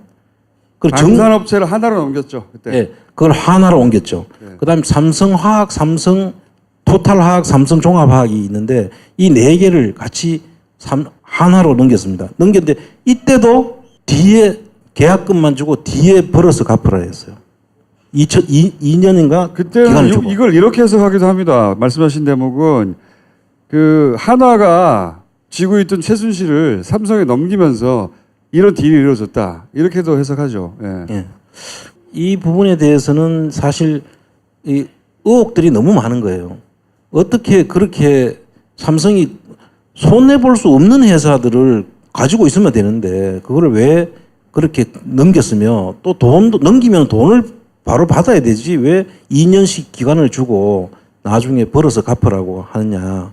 그 거래는 뭔가 숨겨진 이권 거래가 있을 것이다. 있다는 것이죠. 네. 그리고 화학 같은 경우에는 그 뒤에 처음에 그 당시에 넘길 때만 해도 화학이 그렇게 경기가 좋지 않았는데 그 넘기고 나자마자 화학이 너무 좋아졌어요. 그래서 아마 그 벌었는 거 가지고도 갖고 남았을 거 아닌가 이런 합리적인 의심이 드는. 아니, 이 의심들이 굉장히 그 논리적으로 얼개가 잘 맞춰져 있는데 어떻게 이걸 언론들이 하나도 조망을 안 했을까요? 하나도 이걸 다루지 않았을까요? 이런 의심을 왜 김어준한테만 하냐 이거야. 아니, 여기 삼성이 그 소위 그 방산업체를 한화에 넘긴 거래에 대해서는 아주 극소수 언론이 한두 번 거론한 적이 있어요. 이거 최순실을 넘기고 받은 거 아니냐 이런 얘기 있긴 있었어요. 아주 한 번 정도 거론됐나? 다스베이다에서 한두 번 얘기한 적이 있고요. 예. 기억이 안 나시겠지만, 예. 그리고 부영은 청장님이 몇 번 거론하셨죠. 부영에 이 최순실 혹은 박근혜 관련 이권이 숨어 있을 수 있다. 그리고 그 거론을 뉴스공장에서 한번 거론하자마자 부영에서 연락이 왔었어요. 무관하다고 자기들은 뭔가 의혹을 살 만한 덩어리가 있는 것 같고. 근데 오늘 핵심은 여기는 카자흐스탄 구리왕 카장묵수 광산. MB 광산이라고 했으면 얼마나 좋았을까. 도리어 의심을 안 할 것 같아. 그러면 광산 이름을 MB 광산이라면. 그렇죠. 이 부분도 얼마 안 있으면 아마 이 부분에 대해서도 이제 저도 계속 보고 있기 때문에 곧 나올 겁니다. 나올 거고 전 카자흐스탄이 노다지라고 봅니다. 카자흐스탄이 워낙 그래서 이분들 자원 외교를 여기서 학습을 하고 그 다음부터 딴 데를 갔지 않을까. 그럴 수 있겠네요. 어제 PD수첩이 했던 포스코에서 해외 투자할 때 회사 하나 세워가지고 그 싼 회사를 하나 그 10배 가격으로 산 다음에 끼워서 페이퍼 컴퍼니 사가지고 한 합쳐서 1,800억 해먹는 거. 그게 자원외교의 방식인데 똑같은 방식으로 포스코에서 이상득이 빼먹었다는 거거든 그게 말하자면. 그렇죠. 포스코에서 돈 많이 빼먹었어요 그 시절에. 그 산토스 CNI라는 회사하고 EPC라는 회사인데 그 회사를 가지고 그 원래 그냥 아무것도 없는 회사예요. 아무것도 없는 강산을 많은 돈이 있는 것처럼 평가를 해가지고 사는 거예요. 그리고 포스코에서는 알았죠. 이거 사면 안 된다는 걸. 당연히. 다 알고 사고 돈을 그만큼 깨먹었는데 또 그 관여했던 사람들은 다 승진을 시키는 거죠. 이명박 시절에 이렇게 이권에 관여해서 크게 해먹은 사람들 상당수가 지금 현재도 있어요. 지금 포스코, KT, KTNG 뭐 민영화는 됐지만 공기업했던 회사들 다 그 자리에 그대로 있어요. 이렇게. YTN 같은 것도 보세요. 네. YTN 지금 대주시죠. 생각해 보면 지금 이제 포스코 문제는 이렇게 보시면 쉬울 것 같아요. 포스코는 이명박 정부 때는 지금 아까 그런 형편없는 회사를 사면서 돈을 다 내보낸 거예요. 그리고 박근혜 정부 때는 알짜배기 회사를 헐값에 팔면서 돈을 빼먹은 거죠. 그러니까 사면서 빼먹고 팔면서 빼먹고. 그래서 지금 그 좋던 회사가 지금 포스코가 상당히 지금 어려져 있죠. 자원 외교라고 하면서 다니는 양식이 이 모양에 다 들어 있습니다. 지금. 똑같아요. 거의 비슷한 방식인데 싼 걸 비싸게 사고 살 필요 없는 걸 같이 덤으로 사가지고 돈을 빼먹는 구조는 똑같아요. 똑같은 거를 계속 반복하고 그걸 성공해가지고 엄청나게 빼먹은 거예요. 빼먹은 거 그 돈이 어디로 갔을까? 근데 이제 카자흐스탄은 거기 삼성의 구리왕과 연결된 구리로 삼성과 같이 해먹었거나 삼성이 협조했거나 뭐 삼성과 뭔가 연결고리를 만들었거나 했을 가능성이 있다. 네. 뭐 이 정도. 카자흐스탄을 주목하겠습니다 앞으로. 네. 정말 이 가족들 이 MB 가족은 정말 가족 같은 가족입니다.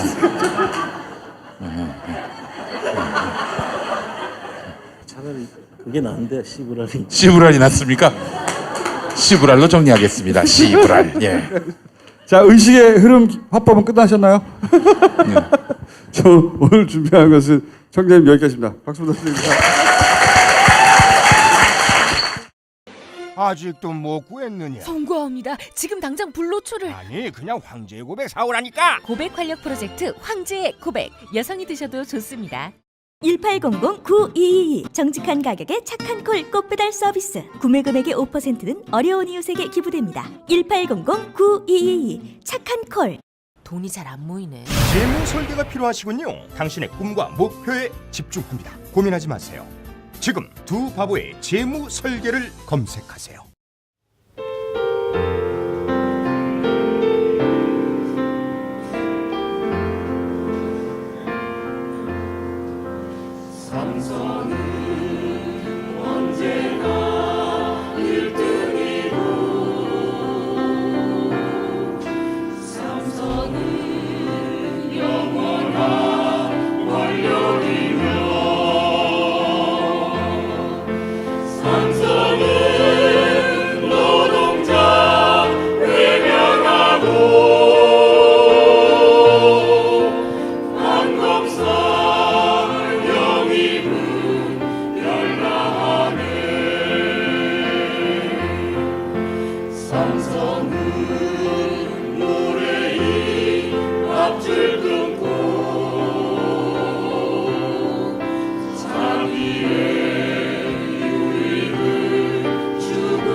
요즘 핫한 서비스인 팟캐스트. 누구나 팟캐스트를 만들고 들을 수 있는 파티를 소개합니다. 그럼 나만의 방송국을 만들어 볼까요? 먼저 파티 앱을 다운받고 방송국 만들기 버튼을 클릭. 이후 개설하기만 누르면 끝. 정말 간단하죠? 이제 멋지게 편집된 방송을 올려볼까요?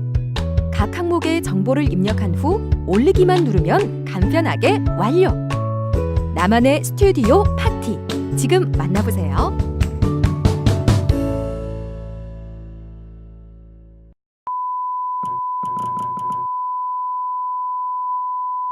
PPL 시간이 돌아왔습니다, 여러분. 아유, 반갑습니다.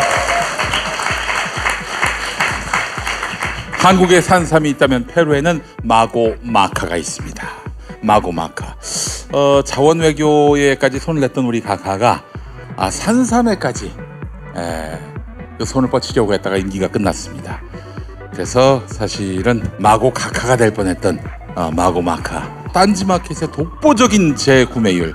예, 대단합니다. 재구매율이 뭡니까? 이 제품에 대해서 이제 인정받은 거 아니겠어요? 아직도 안 드신 분들은 딴지마켓 후기를 읽어보시기 바라겠습니다. 우리 딴지일보 직원들의 댓글 공작.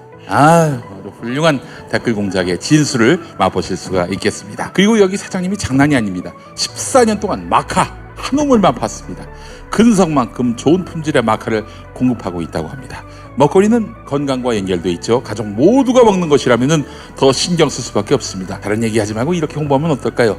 MB 가족들은 다 마고마카를 먹는다. 이런 말도 한 거 아니겠습니까? 예, 확인은 안 됐습니다. 예, 마고마카 가족 모두 먹을 수 있는 자연의 선물 페루 산삼 마고마카 딴지마켓에 마고마고 구매해 주세요. 대단히 감사합니다. 제 팟캐스트에서는 숙취 건강보조식품을 소개하고 여기서는 술술 풀리고를 얘기하는데 이거 어찌해야 될지 모르겠습니다. 나 진짜는 이겁니다. 거기 가서 어떡하냐? 거기 가서 또 그쪽이 진짜고. 예. 아는 사람은 다 아는 숙취에 도움을 주는 절대 강자 술술 풀리고 음주 전후에 한 포씩 드시고 주량이 약하신 분은 음주 중에도 수시로 한 포씩 더 드셔보시라는 것까지 똑같네요. 예. 과리병으로 되어 있기 때문에 물에 타먹을 수도 있고 입에 그냥 털어서 먹을 수도 있으니까 1차, 2차 넘어갈 때마다 주머니에서 하나씩 꺼내 드시기 바라겠습니다. 안주 대신 드셔도 됩니다. 안주 대신에 술술 풀리고 평소와 다르게 술술 풀리는 나를 만나보실 수 있겠습니다. 술술 풀리고 딴지마켓에서 지금 후기가 대박입니다. 예. 제라고 해도 되나? 하여튼 내 알 바 아니죠. 술술 풀리고 많이 사랑해 주시기 바랍니다. 대단히 감사합니다.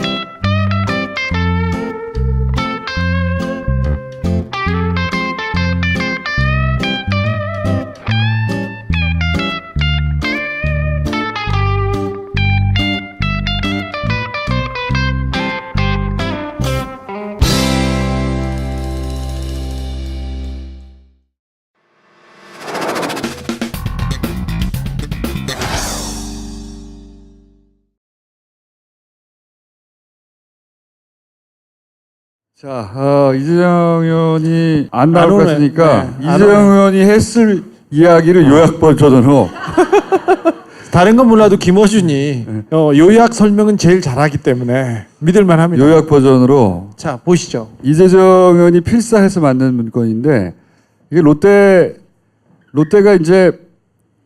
오랫동안 한마디로 그 제2롯데월드를 짓고 싶어 했어요. 오랫동안 94년부터 이미 이거는 아주 오랫동안 신격호 회장의 평생 필생 소원이라고 했어요.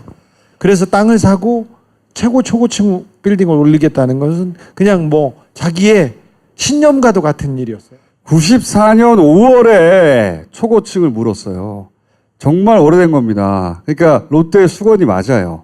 수건이 맞는데 모든 정권이 다 안 된다고 그랬죠. 국방부에서 반대했죠. 특히 거기서 공군은 사실 마지막 순간까지도 반대하고 지금도 반대하고 끝까지 항상 반대해왔고 노무현 정부 때도 문서를 보면 롯데가 회사 이익을 위해서 무리하는 같은 이런 보고도 있고 반대합니다. 다 안 돼요. 다 나가야 돼요. 전부 다 나가야 되는데 근데 이제 각하가 당선이 된 거예요. 각하가 요 당선된 다음날 내가 SBS 라디오에서 잘렸어. 바로 아직 아무런 압력도 오기 전에. 그 참 안타까운 게 아무도 정신없을 때 나는 잘렸어. 이해할 만합니다. 네. 참 안타까운 게 그 당시에 SBS는요 일기예보에서 내일 비가 온다 그러면은 그때부터 이제 일기예보를 본 순간부터 우산을 펴는 그런 시스템이었어요. 바람보다 먼저 눕는 거죠. 그리고 근데 당시에 이명박 선거 캠프에 SBS 간부들이 다 가 있었어요. 그래서 이명박의 홍보수석실, 대변인, 비서실장을 SBS에서 돌아가면서 했잖아요. 김성우, 최금락 뭐 네. 등등등. 그런데 롯데는 4월에 심의 신청을 합니다. 4월에. 4월에 활동을 시작해요. 근데 지금 이재정 의원이 가지고 오는 문건은 12월 15일 날 만들어진 거예요. 네, 청와대에서. 2008년이요. 네. 이 문건의 특징이 뭐냐면 그 이후에 벌어질 일들을 다 단계별로 담고 있어요. 그렇다는 얘기는 12월 15일에는 이야기가 끝났다는 얘기예요. 롯데가 뭘 해서 청와대가 그 요청을 받아들여서 연구를 하고 심의를 하고 이게 아니고 이 문건이 만들어지고 난 다음부터 절차가 시작돼요. 사실 2008년 12월 15일이었지 않습니까? 이명박 대통령이 2007년 12월 20일 날 당선됐는데 2007년 12월 2007년 중반부터 이명박의 직무실은 롯데호텔 31층이었어요. 거기 스위트룸이었는데 그 당시에 고대 경영학과 61학번 동기 장경작이라는 사람이 원래 롯데에 조금 있다가 웨스틴조선 그러니까 신세계로 넘어가서 거기서 사장을 하고 있었어요. 그러다가 뭐 이제 갈 뿐이었는데 갑자기 롯데로 건너오죠. 이명박 때문에. 그래서 그 롯데호텔에서 거의 정리가 됐고 12월 15일은 이미 뭐 다 끝난 상황이에요. 자, 여기서 앞에 2008년 9월 18일 김은기 공군참모총장 경질 이 부분도 중요한데요. 그렇죠. 이 양반은 반대한 사람이야, 이 반대한 사람이. 사람입니다. 서울공항 네. 각도 트는 거 반대했던 사람인데 그리고 잘렸단 말이죠. 이미 MB 했듯이 네. 이거는 뭐 당연히 롯데에게 사실은 이명박은 당선이 99.9% 확실시됐던 사람이기 네. 때문에 이 이건과 관련된 이야기는 다 진작에 됐던 얘기예요. 진작에 당선 직전에 전에 다 돼 있어요. 그리고 나서 이제 당선되고 나서 어떻게 진행할 것인가. 그 중에 이제 다른 많은 것들이 있었겠지만 문건이 하필 롯데 건이 나온 거예요. 파기하지 않고 남아있던 문건 중에 나중에 왜 캐비넷 문건 나왔다고 막 그랬잖아요. 그 중에 남아가지고 절로 넘어간 문건 중에 사실은 그때 넘길 때는 눈여겨보지 않다가 너무 문건이 많으니까 이재정 의원이 가서 그걸 필사하는 과정에서 필사라 손으로 다 베껴 썼어요. 이만큼 베껴 썼더라고. 베껴 쓰는 과정에서 이거를 다시 주목하고 발견한 거예요. 발굴. 사실 저 문건은 굉장히 중요해서 청와대에서 롯데월드 건설 관련된 문건이 나왔다고 했지 않습니까? 저 문건이었어요. 이 문건이 그 이후로 수사의 출발점이 되지 못한 채 쟁겨 있었던 것 같은데 근데 이제 그거를 이재정 의원이 다시 발굴해서 쟁점화시키고 있는 겁니다. 지금 MB와 함께. 근데 이게 이 문건이 참 놀라워요. 수사는 마지막에 설명드릴게요. 자. 이거는 이제 그 노무현 정부 시절에 그 이제 보고됐던 얘기예요. 부동의한다. 한마디로 안 된다. 이런 내부 보고서고. 자, 이게 이제 12월에 만들어진 거예요. 12월에. 그러니까 이 문건의 특징은 앞으로 벌어질 일들에 대해서 어떻게 할 것인지를 준비해서 하는 이렇게 진행하라고 단계별로. 건설은 롯데의 문건이 아니라 청와대 문건이에요. 청와대 문건이에요. 그러니까 요 문건을 보면 이명박과 롯데는 그 이전에 핵심적인 사안들에 대한 이야기가 오갔어요. 다 끝난 거죠. 오갔는데 무엇을 알 수 있냐면 롯데는 이명박이 하자고 하는 대로 하는데 두려움을 좀 느낀 걸로 보여요. 두려움을. 왜냐하면 이렇게 되면 기본적으로 공군이 반대하고 그 안보 문제, 가장 민감한 안보 문제인데 이거를 정권 초기에 롯데가 결탁해서 한 것처럼 보여서 가질 부담, 이걸 부담을 느낀 게 여실히 이 안에 담겨 있어요. 어디서 담겨 있냐면 아주 재밌는 문건들이 나오는데 중점 대응 방안이라고 나옵니다. 이 대응이 롯데를 대응하는 거예요. 보세요. 롯데 측에 부담이 당초 소요 예산보다 감소된다다가 정부가 전폭 지원하는 마지막 기회라는 논리로 조기 수용을 설득해라. 아, 롯데 보고 설득하라는 거 이게 이 윗선에서 얘기가 됐는데 그래서 MB는 아싸 또 한 번 먹을 기회인데 뭐가 잘 안 되는 거야 빨리빨리. 그러니까 MB가 신속하게 진행하라고 지시를 내린 겁니다. 롯데가 요구한 게 아니라 청와대가 그러니까 그러면서 마지막 기회. 그 다음 줄 좋아요. 그 다음 줄. 마지막 기회. 홈쇼핑인 거지. 홈쇼핑. 홈쇼핑 정권인 거야. 마지막 기회를 알려라. 네. 니네 롯데 마감 5분 전입니다. 이런. 그러니까 그다음에 엔화 밑에 보면은 엔화로 충당하니까 소요 재원을 엔화로 충당함에 따라 엔화로 하기로 얘기가 된 거거든 이미. 왜 엔화로 얘기가 됐는지는 아마 자본이 일본 쪽에서 넘어오거나 그렇죠. 외자 유치다. 외국에서 돈이 들어오니까 우리한테 이득이 된다. 외자 유치 이런 거 되게 좋아해요. 이명박이. 그거를 치고 나가려고 했던 거예요. 그러면서 뭘 강조하냐면 현 엔화 강세로 인해 의사결정 시 혜택을 보는 측면을 강조하라. 무슨 얘기냐면 그때 700원, 800원대에서 엔화가 갑자기 1,500원대로 뛰어요. 900원대에서 600원이 뛴다고. 그러니까 야 원래 엔화로 하기로 했는데 니네 엔화 지금 뛰었잖아. 지금 놓치면 안 돼. 홈쇼핑 또 하는 거예요. 마지막 있잖아. 죽기 전 고국에 명물 하나 지어놓고 가겠다. 신격호 회장의 유언 같은 말. 언급을 인용하라. 이게 중점 대응 방안이라는 게 이런 거예요. 생각해 보면 롯데가 로비가 들어왔는데 또는 뭐 그 언론을 어떻게 대응하나 이건 상식적으로 생각할 수 있잖아요. 롯데를 어떻게 대응해야 되는가? 롯데가 빨리 안 하는 거예요 지금. 청와대가 이 말하자면 제1롯데월드를 유치했어. 이명박이 빨리 하라고 한 거. 야 빨리 해. 급했어. 이명박은 이때 롯데로부터 그 받을 돈이나 뭔가 이게 이미 받았을지도 몰라요. 아니야, 중도금을 못 받았겠지. 주로 이제 계약금 먹고 중도금 이제 빨리 해결해줘야 되는데. 이 그 청와대 문건 안에는 청와대 간절함 같은 게 있어. 빨리 저걸 지어야 되는데 롯데가 빨리 안 짓는다. 씨발. 응? 중점 대응 방향입니다. 네. 자 다음 장 재밌어. 이게 진짜로 재밌는 대목이에요. 이게 청와대에서 이렇게 이걸 만들다니.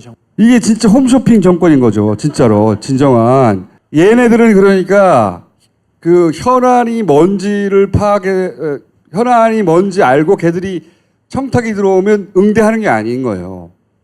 쟤네 현안을 다 파악한 다음에 걔네들한테 야 빨리 해 마지막 기회야. 왔어. 왜냐면 지가 임기 동안 다 해먹어야 되잖아. 첫 해부터 마음이 너무 급해. MB는.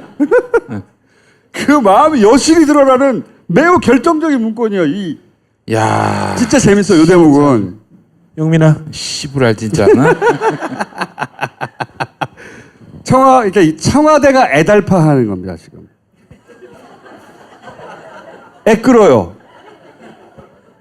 요거보다 재밌는 문건 난 본 적이 없어요. 여기에 MB가 어떻게 해먹었는지에 MB의 그 프로페셔널한 자세.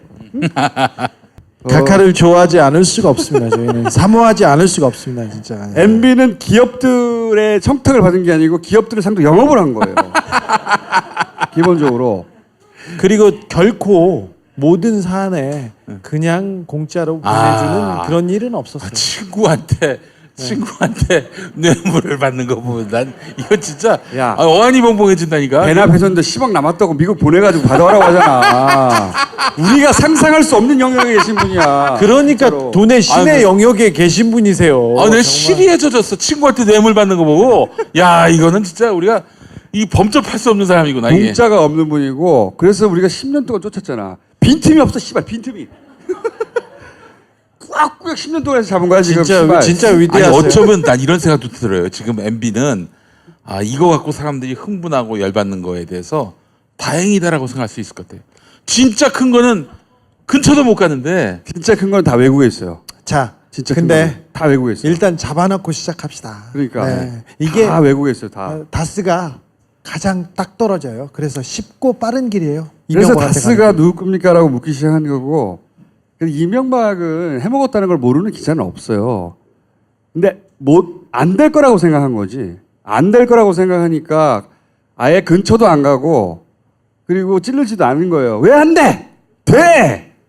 자, 큰 돈은 다 저희가 또 찾을 테니까. 그러니까 다 준비돼 있으니 넘어가 봐. 이 다음 장 이거 졸라 재밌어. 그래서 일요신문 강현석 기자가 참 괜찮더라고. 그거는 우리가 받은 거하고 다른 영역에서 히트 친 거야. 강현석 기자 칭찬해 줘야 돼요. 예. 자, 다음 장. 자, 또 여기가 하이라이트야. 하이라이트? 여기에 모든 엑기스가 다 담겨 있어. MBA 그 간절하고 애끓는 마음 같은 거. 어떻게 영업할까? 국가 권력을 어떻게 판매할까? 국가 권력을 판매한 거거든요. 자, 나 이거 있거든. 빨리 쫙. 니네 현안 뭐 있어? 가져와. 그냥 얼마. 근데 하기로 했는데 빨리 안 해. 마와 애가 타는 거야. 제가 쫓고 있는 분야 쫓고 있고 계속 출장 가는데 이거는 상상할 수 없는 공무원이 청탁을 받는 대상이지. 공무원이 야 내가 해줄게 씨발 빨리 해. 마지막 기회야. 저기 외국에서 이제 수사를 담당하는 정보기관 사람인데 이명박은 어떤 사안에 따라서 돈을 받았는데 거기에 퍼센트를 해서 이게 좀 된다 하면 7%, 이게 좀 부족하다 그러면 얼마 이렇게 해서 차등을 두어서 돈을 받았어요. 이분은 모든 게 가격표가 있어요. 이분은 정말 우리가 조올 선생이 그렇게 말했잖아. 반만년 역사에 하다 이제는 사기꾼이 대통령이 되는. 이런 도둑이 다시 나타날 수 없을 거라고. 네. 그분은 그냥 직감으로 말한 건데 진짜예요. 이런 도둑은 다시 나타날 수가 없어요. 반군일의 최대 사기꾼을 우리는 대통령으로 두었었습니다. 이걸 누가 그렇게 만들었냐 이거야. 바로 언론들이 만든 거예요. 신화 만들고 막 이렇게 이 씨발 다 나와 이 새끼들아. 이 개새끼들. 니들이 연빌 대통령으로 만들었다. 이 족같은 새끼들아. 야, 이 씨발놈들. 어디로 나오라고 정확하게 얘기해봐. 기자들이 너무 많잖아. 그래도 얘기를 해. 언제 어디로 나오라고. 잠실 종합운동장으로 나와 이 개새끼들아. 언제? 일단 대관을 해봐야지. 대관을 야, 해야 돼. 출구가 많잖아. 출구가. 네. 2번 출구로 와 이 새끼들아. 자, 하여간 저는 이 세 줄의 이 각하의 진면목을 확인했어요. 여기에 모든 게 다 다시 볼 필요 없어. 딴 거는 다 뭐냐면 이제 꼼꼼하게 홍보를 어떻게 해라. 언론 가이드라인을 언론 어떻게 해라. 네. 그다음에 이거 이대로 했을 거 아니야. 다 똑같이 했어. 야, 이 새끼들아. 내 농담인 줄 알았지? 이 개새끼들아. 대관하고 보자, 이 새끼들아. 여론 관리를 굉장히 신경 써요. 여론 관리를 제일 많이 신경 써서 언론 가이드라인 주고 어디 칼럼 쓰라고 하고 뭐 특혜 아니다. 다른 정보도 다 검토했다. 요렇게 말하라고 이제 전략을 세운 거야. 다른 정부 다 검토했지. 근데 안 했잖아요. 근데 이 정부는 그러니까 한 거 아니야. 검토했다는까지 사실 아니야. 검토했다까지 사실 아니야. 그리고 안보와 경제의 이분법적 시각을 탈피하라. 청와대가 만들어주는 거예요, 논리를 다. 롯데가 내세울 논리를 청와대가 만들어주는 거예요, 다. 공안 각도 틀어도 뭐 안보에 문제 없다. 풀 서비스를 하는 거예요, 풀 서비스. 사실 이런 그 문건이 나오면 이게 그대로 실행됐는지 언론사는 어떻게 기사를 썼는지 이 청와대 입장에 맞춰서 뭐 칼럼이 나왔는지 이걸 따져보면 되는데 그걸 따지는 기사는 한 번도 본 적이 없네요. 이제 나오겠지. 전문가 언론기구 칼럼을 통해 제2롯데월드 필요성 적극 홍보. 하여튼 뭐 기관별로 다 저걸 정해줘. 1, 2, 3단계로 정해주고. 근데 이건 전부 다 뭐냐면 롯데를 위한 서비스이기도 합니다. 롯데가 니네 부담 갖지? 여론 우리가 다 관리해줄게. 풀 서비스. 야, 돈 빨리 내. 해요. 돈 빨리 내. 그러니까 빨리 하란 말이야. 마지막 기회라니까 씨발. 홈쇼핑을 생각하면 맞아요. 시계는 돌아간다. 따까따까. 잘 보세요. 어떤 저 박근혜 대통령이 한복만 입고 나와도 이명박 대통령이 어디만 가도 경제 효과 얼마 유치 그리고 일자리 창출 몇만 명 이런 거 나오잖아요. 다 구라입니다. 다 구라예요. 그러면서 정치적 부담을 최소화하는 아이디어를 또 내어줍니다. 보수 언론을 통해 가지고 지금 현재 세계적 경제 불황이기 때문에 대형 건설 사업 추진이 필요하다. 야, 조선일보, 동아일보 이런 기사가 많이 나와요. 이게 쌍팔년도 저지 대형 토목 사업 해가지고 경제 부흥하는 거야. 옛날 얘긴데 2010년 때 이걸 하자고 했던 거는 아이 씨발 새끼들 이럴 때문이야 이 새끼들아. 너 이번에 좀 화난 것 같아? 진짜 화났어요. 아니 하다 못해 사기꾼을 바보를 대통령으로 만드니 이거 바보는 아니잖아 이명박은. 아니 박근혜.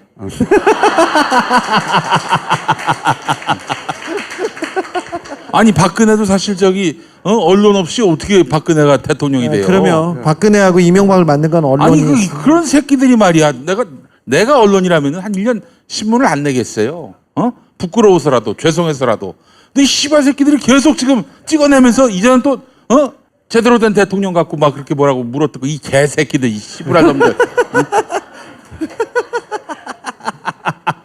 너 이 씨새끼들아 니들이 저 신문 찍는 종이에 나무 가까워 이 개새끼들아.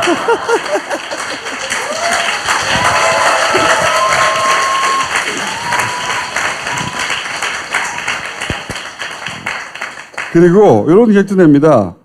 과거 정부의 주요 인사들로 협의체를 구성해서 갈등 관리를 해라. 이거는 다 전부 다 롯데가 걱정하는 바를 이렇게 다 해소해 주겠다는 플랜이에요. 가려운 데를 긁어주는. 풀 서비스를 이렇게 합니다. 어떻게든 빨리 하게 해라. 애가 탄 쪽은 정부지 롯데가 아니었어요. 이 문건이 여실히 드러나지만 기본 합의를 한 거예요.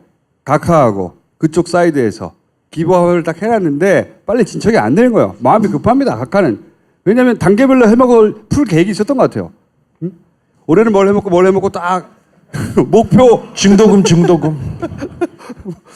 목표액이 있었던 것 같아요. 내가 보기에 각하한테는 올해는 롯데 거 먹어야 되는데 이런 게 있었던 것 같아요. 그렇지 않고서야. 근데 지금 롯데 하나 나온 겁니다. 나는 이런 문건이 기업별로 있었을 수도 있다. 기업별로도. 다스 하나에서 이미 현대차하고 삼성의 뇌물이 나왔지 않습니까? 근데 기업별로 있었을 수도 이 롯데월드는 굉장히 큰 건이었죠.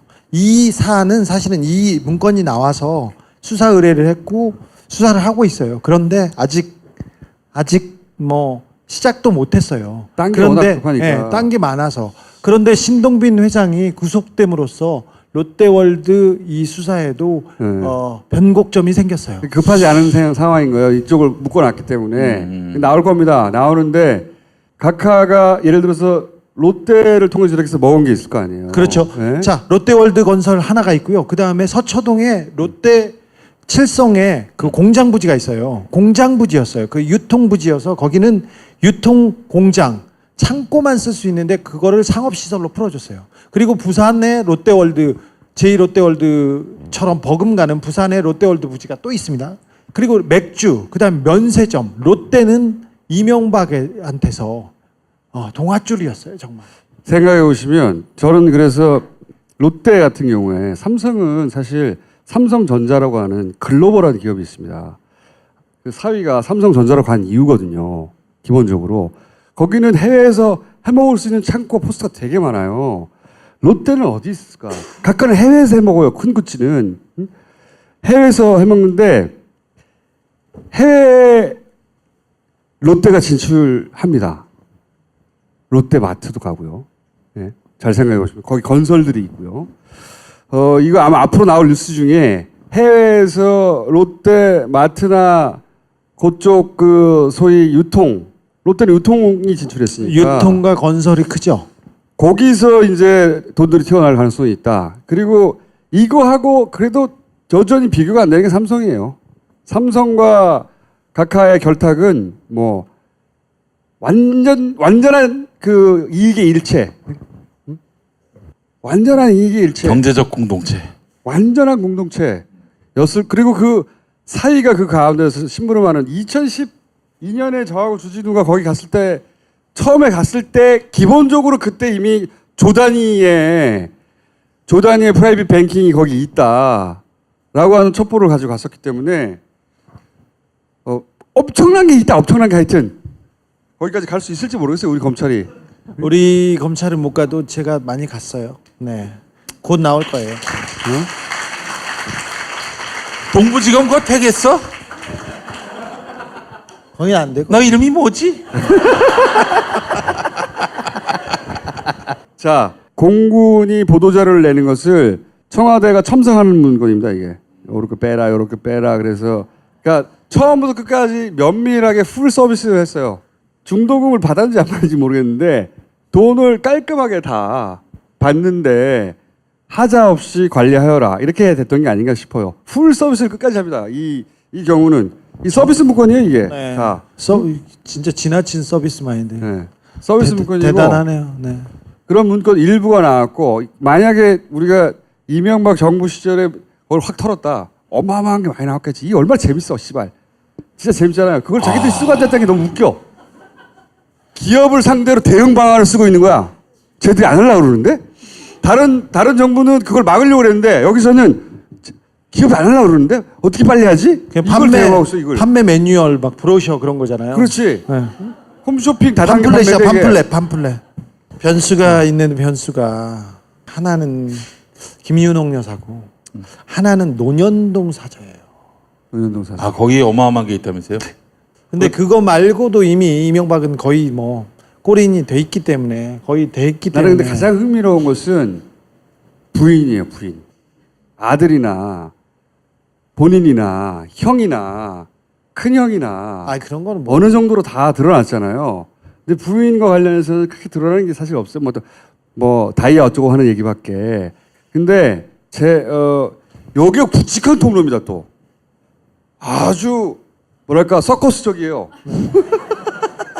예전부터 이명박 대통령이 그 시장이 되고 유력한 후보로 나왔을 때 그때 공천을 누구한테 받아야 되느냐고 이렇게 얘기했을 때 그때 김윤옥 얘기가 제일 먼저 나왔어요. 김윤옥 씨가? 네. 그 다이렉트 파이프. 오천 살인 사건의 주범 그 한센병 환자 있었잖아요. 한센병 환자를 동원해 가지고 그 유경재단을 장악했던 임두성이라는 사람이 그 다음에 2008년 총선에서 한나라당 비례대표 2번으로 입성합니다. 그 사람도 돈을 만들었어요.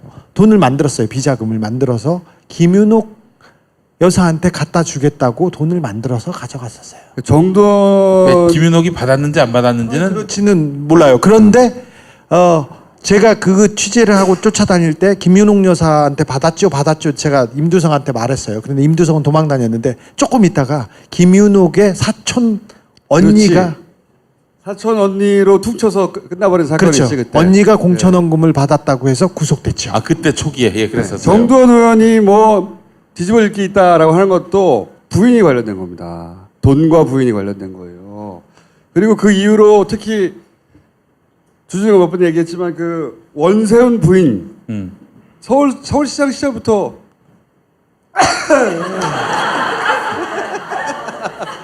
거기가 아삼육이에요.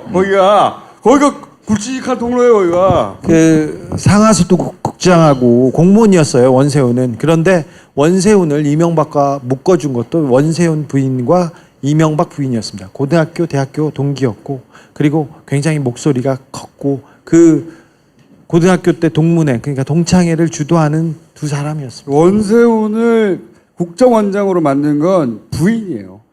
그리고 롯데 호텔에서 국정원이 역사에 남을 공작 실패가 있었지 않습니까? 기억나시지 않습니까? 그 청소하는 아줌마한테 걸려가지고 왜 여기 있으면 안 된다고 하면 죄송합니다 이렇게 노트북을 주고 도망갔던 그 사건으로 원세훈이 경질되기로 되어 있는데 갑자기 뒤돌아갑니다. 그때 국정원 특수활동비가 움직였습니다. 그게 앞으로 나올 수사에 근데 사실은 사람들 가장 열받게 할 수 있는 구다리는 부인의 수사 구다리예요. 부인의 수사 구다리. 일단 이명박은 다스로 깔끔하게 잡고 그 롯데월드 그다음에 국정원 특수활동비 그다음에 김윤옥 그리고 해외에 있는 비자금 이것저것 해서 돈을 다 검찰이 그것도 고민하는 거예요. 부인까지 아들을 지금 사법 처리하지 않을 수 없는 지경까지 가까이 갔는데 네. 아버지, 아들, 부인? 자 부인은 검찰청에 부르진 않았습니다만 잘했습니다. 아 저는 잘 됐습니다. 방문 조사를 했을 것 같아요. 그런 얘기 해줘. 오늘 했을 것 같아. 자 바람잡이는 여기까지 하고. 그러니까 네. 게스트 없이 우리끼리 하는 게 훨씬 재밌긴 해. 자 오늘 여기까지 하겠습니다. 감사합니다.